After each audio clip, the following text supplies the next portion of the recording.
The future of Nigeria's telecom industry is the concern of financial derivatives company as they sit for Telecoms Industry 2.0 conference to discuss the next investment frontier in Nigeria. What do we see as Telecoms 2.0 in Nigeria? What do we want to achieve from that? Because the next 25 years will be very different from the last 25 years. But what happens in the next 25 years is a function of what we do, the choices we make, the decisions that we make, and the enabling environment that we create to attract not only domestic capital, but also foreign capital flows into the sector. Delving into the issues is a panel conversation, and they are discussing the challenge of insufficient infrastructure, which is a major one, as well as policies hampering investment in the space. Charges, levies, taxes that, again, as an industry, we have to deal with. We want to invest in infrastructure. It takes how many months to actually build the tower, and you have to negotiate, ROW right away. So it becomes quite taxing. But fortunately for us, I think speaking for Airtel in particular, we have a future-looking approach to Nigeria. As said by my very good friend Apology a while back, it is a market that you need to be in if you want to be in the industry. But I think the question is, because if you don't invest in capacity in this particular industry, growth not only of yourself and not only of the industry, but more importantly, the country is going to be impacted in the very near future.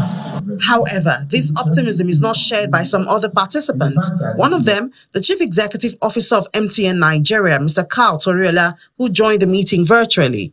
According to Mr. Toriola, there's an urgent need to rescue the sector from collapse as it is in an intensive care unit. He also notes that a fundamental challenge is that the financial returns expected from the industry are now so low that they threaten its very survival. For others on the panel, charting ways forward is priority, and it will include looking inwards. Being able to source capital locally or align your investment strategy to the realities of local capital and foreign exchange, the skill sets that are available, affordability in the market, and who's going to be able to pay for the services, and the reality that in technology, a lot of the inputs are foreign. If you look at mangoes or you look at pineapples supplied to Europe, those goods don't get picked from the farms until the plane is actually on ground at the location. And that's only possible because of the kind of telecommunications and technology that is required. So technology and telecoms plays a key role in aviation, and aviation plays a key role in how markets function. Sharing ideas and implementing strategies for the telcos was the motivation for the organizer, Chief Executive Officer of Financial Derivatives Company, Mr. Bismarck Rewane. He believes there's a need. What came out clearly is that the sector is actually bleeding. And you can see from $8 billion of revenues in 2020, it has dropped to about $3 billion now. So the revenues of this industry is a third of what it used to be, while their costs have increased.